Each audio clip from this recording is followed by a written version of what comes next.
नमस्कार साथियों, बहुत बहुत स्वागत है आप सभी का एक बार फिर से जिज्ञासा में। और हम उत्तर प्रदेश की संख्या चला रहे थे और उसमें हमारा चैप्टर चल रहा था उत्तर प्रदेश में पर्यटन। उसका ये तीसरा वीडियो है और हम पहुंच चुके हैं आज संगम नगरी प्रयागराज के बारे में जानने के लिए।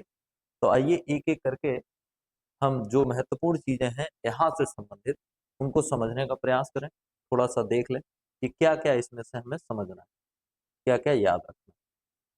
देखिए जरा, पहला तो प्रयागराज को एक नाम दिया जाता है और वो नाम क्या है? संगम नगरी। संगम नगरी क्यों? क्योंकि यहाँ पर गंगा और यमुना का संगम है और अदृश्य रूप से ये माना जाता है कि सरस्वती का भी संगम है। ठीक है, ये अदृश्य रूप से माना जाता है। अकबर ने कौशाम्बी से अशोक स्तंभ लाकर यहाँ किले में स्थापित करवाया था और इस पर समुद्रगुप्त का हरिसेन रचित एक लेख उत्कीर्ण है। ठीक, प्रयाग प्रशस्ति जिसको बोलते हैं, प्रयाग प्रशस्ति, प्रयाग प्रशस्ति जिसको कहा जाता है। 1974 में अकबर ने इसकी पुनर्स्थापना करके इसका नाम इलाहाबाद रख दिया। पुराना नाम प्रयाग ही था। और 444 वर्षों के बाद 2018 में पुनः इसका नाम प्रयागराज कर दिया गया। ये थोड़ा महत्वपूर्ण प्रश्न आपका हो जाएगा कि अकबर ने इसका नाम इलाहाबाद रखा था और बाद में, कितने बाद में, 444 वर्षों के बाद इसका नाम फिर बदला गया और नाम रख दिया गया प्रयागराज। यहाँ पे कन्नौज का जो राजा था हर्ष, वो प्रत्येक 5वें वर्ष यहाँ महामोच परिषद का आयोजन होता था, वो करवाते थे और जितना भी इतने वर्षों में वो कमाते थे सारा का सारा वहां जाकर के दान कर देते थे। यहाँ 12वें वर्ष में महाकुंभ लगता है, छठे वर्ष में कुंभ का आयोजन होता है, प्रत्येक वर्ष माघ में एक मेला लगता है। अब सबसे महत्वपूर्ण प्रश्न यहाँ पे आपके जो बनते हैं वो यही वाले हैं कि यहाँ के प्रमुख स्थल कौन कौन से हैं, देखने वाली जगह कौन कौन सी। भारद्वाज मुनि का आश्रम, ये आपका अच्छा प्रश्न है, पूछा जा सकता है कि निम्नलिखित में से कहाँ पर भारद्वाज मुनि का आश्रम है।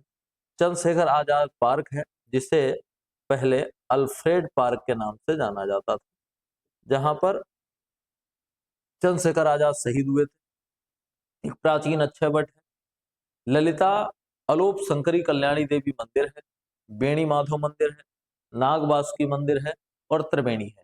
ये यहाँ की मुख्य मुख्य जगह हैं जो देखने लायक हैं, दर्शनीय स्थल हैं।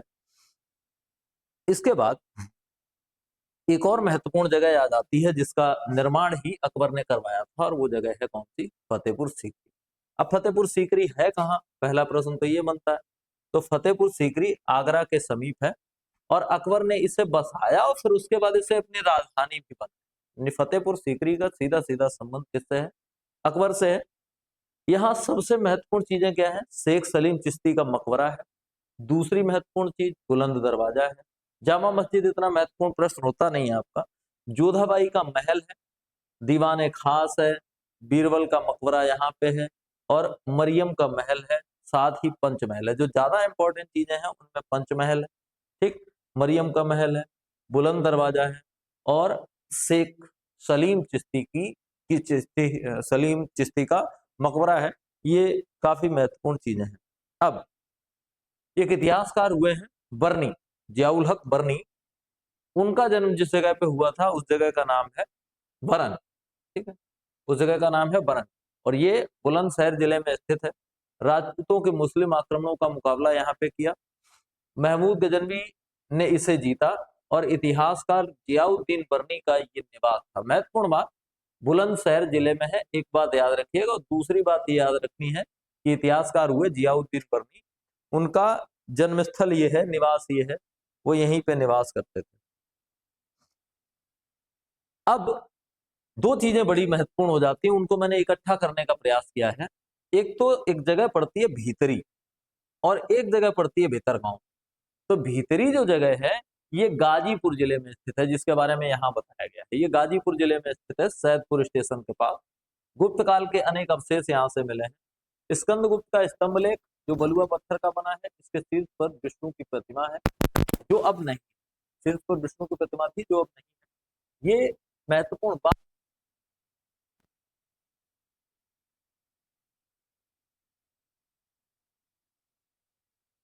सुनने को मिलेगा जो कि कानपुर में है। वो क्या है? वो है भीतर गांव। बस ये दो बातें आपको इकट्ठी याद रखनी है, भीतरी गाजीपुर में, और भीतरगांव कहाँ है? भीतरगांव है कानपुर देहात जिले में। भीतरगांव में गुप्तकालीन शैली अर्थात ईंटों से बने हुए मंदिर के भग्नावशेष प्राप्त हुए हैं।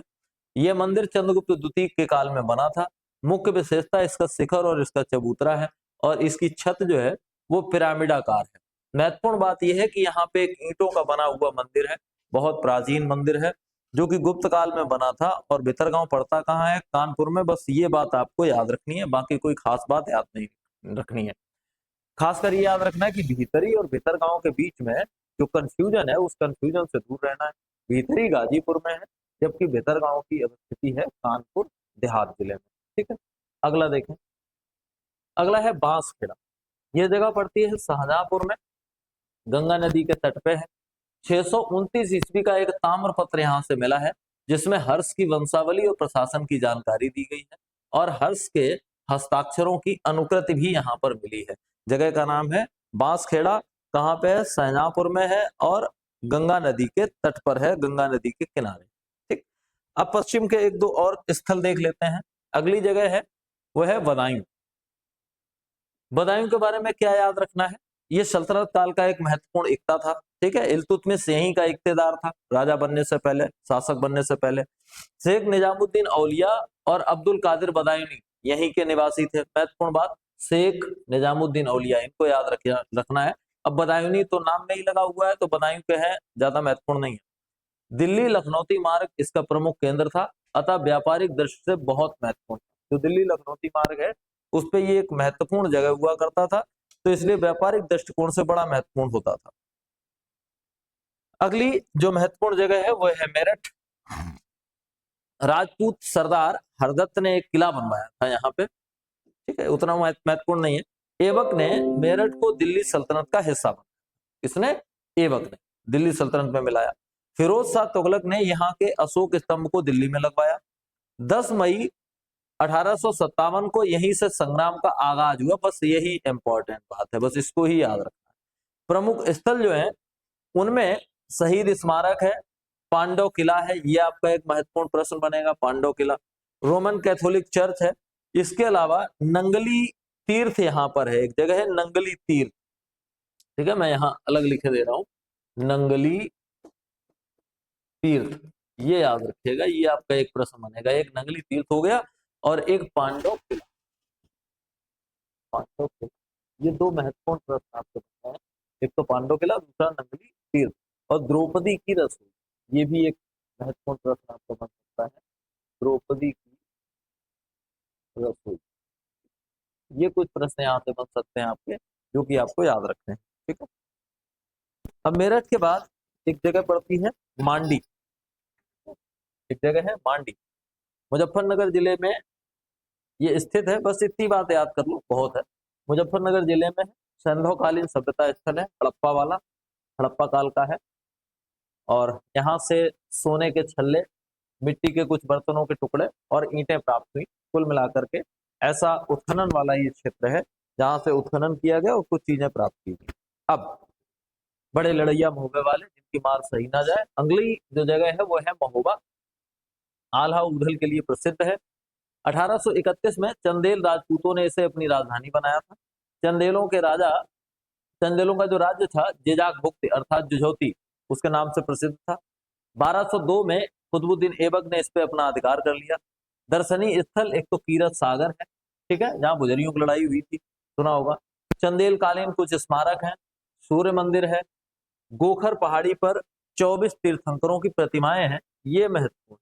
एक पहाड़ी है जिसका नाम है गोखर, वहां पे जैन धर्म के 24 तीर्थंकरों की प्रतिमाएं हैं। ये एक महत्वपूर्ण प्रश्न महोबा से बन सकता है। अगली एक जगह है राजघाट, ये वाराणसी के समीप है। ये वाराणसी नगर का ही एक उपभाग है। याद क्या रखना है? एक बात तो याद रखनी है कि राजघाट कहाँ? वाराणसी। और यहाँ पर खुदाई में काले मृदभांड पाए गए हैं, मतलब मिट्टी के बर्तन पाए गए हैं जो कि कैसे थे? काले। अब अगली जगह जो है बड़ी महत्वपूर्ण है, सारनाथ। वहां से आपके प्रश्न बन सकते हैं। वाराणसी के पास बौद्ध संप्रदाय एवं मौर्य कला का ये एक प्राचीन स्थल है।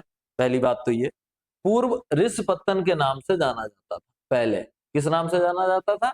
ऋषिपत्तन के नाम से जाना जाता था। महत्वपूर्ण बात यह है कि सारनाथ वह जगह है जहां बुद्ध ने अपना प्रथम उपदेश दिया। क्या किया था बुद्ध ने? अपना पहला उपदेश दिया था। अशोक ने सारनाथ में एक सिंह शीर्ष प्रस्तर स्तंभ बनवाया, इसे ही राज चिन्ह बनाया गया, जिसे आप क्या कहते हैं? अशोक की लाट कहते हैं, अशोक चिन्ह। तो वो यहीं से है, एक स्तंभ है, ये आपको दिख रहा है, ये सिंह अनुकृति वाला है। फाहियान ने सारनाथ की यात्रा की थी। वैनसांग के समय सारनाथ थेरवाद का प्रमुख केंद्र था। गहड़वाल वंश की रानी कुमार देवी ने यहाँ संघाराम और विहार बनवाए। अब महत्वपूर्ण बात क्या है वो आप क्लियर कर लो। यहाँ पे गुप्तकालीन धमेक स्तूप है, ठीक है, अशोक निर्मित चौखंडी स्तूप है, मूलगंध कुटी विहार है, धर्मराजिका स्तूप है, सदधर्म चक्र विहार के अवशेष है, और मृगदा पक्षी विहार है, सारंगनाथ मंदिर है। ये कुछ महत्वपूर्ण जगह हैं, कहाँ से संबंधित? सारनाथ से संबंधित। तो ये स्थित कहाँ है? वाराणसी के पास। अब फर्रुखाबाद जिले की एक महत्वपूर्ण जगह है जिसका नाम होता है संकिसा। जरा यहाँ देख लो, कुछ विशिष्टताएं आपको नजर आएंगी। ये संकिसा की कुछ तस्वीरें हैं। संकिसा में कुछ ऐसी चीजें बनी हुई हैं जो आपको दिमाग में होनी चाहिए। एक तो एक बात याद रखनी है कि फर्रुखाबाद जिले में है, पहली बात तो ये याद रखनी है। दूसरा, यहाँ से महाभारत, बौद्ध साहित्य और चीनी यात्रियों के विवरण में इस जगह का उल्लेख मिलता है। महाजनपद काल में पांचाल महाजनपद का ये एक अंग हुआ करता था। बौद्ध परंपरा के अनुसार बुद्ध स्वर्ग से पृथ्वी पर यहीं उतरे थे। यहाँ पर संघ में स्त्रियों की प्रवज्ञा का उपदेश दिया गया था। उत्पल वर्णा दीक्षा पाने वाली पहली महिला थी, और फाहियान ने संकिसा की यात्रा की थी। अशोक द्वारा निर्मित एक गज स्तंभ यहाँ पर है, जिसकी सूंड को तोड़ दिया गया। अभी सूंड उसमें मौजूद नहीं है, सूंड को तोड़ दिया गया। शायद मैं इसमें मैंने उसकी फोटो भी ली है, हालांकि नहीं है, वो फोटो नहीं दी गई, पूरा बना हुआ है। ऐसा एक गज बना हुआ है, उसकी सूंड जो है वो यहाँ से विखंडित है। ये यहाँ की मुख्य बात है, ठीक है, संकिसा से। अब अगली जगह आती है प्रतापगढ़ जिले में, जिस जगह का नाम है सराय नाहर राय, ठीक है, सराय नाहर राय। कहाँ है? बस इतना याद कर लो, प्रतापगढ़ जिले में है। और उत्खनन से लगभग 8000 ईसा पूर्व की सभ्यता के साक्ष्य मिले हैं। मतलब हड़प्पा वाली सभ्यता से भी पहले की एक सभ्यता यहाँ डेवलप हो चुकी थी, ये माना जाता है, ठीक। अगला देखिए, अगली जगह आती है श्रावस्ती।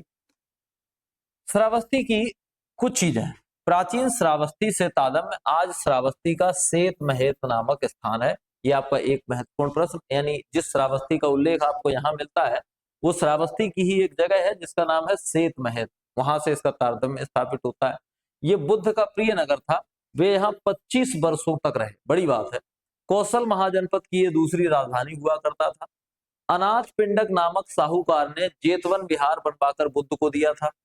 जैन धर्म के तीसरे तीर्थंकर संभवनाथ और आजीवक संप्रदाय के संस्थापक मोखलीपुत्र गोसाल की जन्मस्थली यही श्रावस्ती है। मुख्य स्थान यहाँ पर एक तो स्वर्णगंध कुटी है, आनंद बोधि वृक्ष है, अंगुलमाल की गुफा, विश्व शांति घंटा और सोमनाथ मंदिर। सोमनाथ मंदिर, ये कुछ महत्वपूर्ण जगह हैं जो श्रावस्ती से संबंधित हैं, श्रावस्ती में है, इनको आप याद रखेंगे। अगली जो जगह है उसके बारे में देख लीजिए। अगली जगह है जिसका नाम है साहगौरा। गोरखपुर में राप्ती नदी के किनारे ये स्थित है, ठीक है, गोरखपुर में है। और कहा? राप्ती नदी के किनारे स्थित है। मौर्यवीन ब्राह्मी लिपि के ताम्रपत्र यहाँ से मिले हैं। मौर्योत्तरकालीन सिक्के यहाँ से मिले हैं। कुषाणों के सिक्के और लौह वस्तुएं यहाँ मिली हैं। अनाज भंडारण के अवशेष मिले हैं। महत्वपूर्ण बात कि सोहगौरा है कहाँ पे, तो वो आपको बताना है कहाँ है, गोरखपुर में, ठीक है।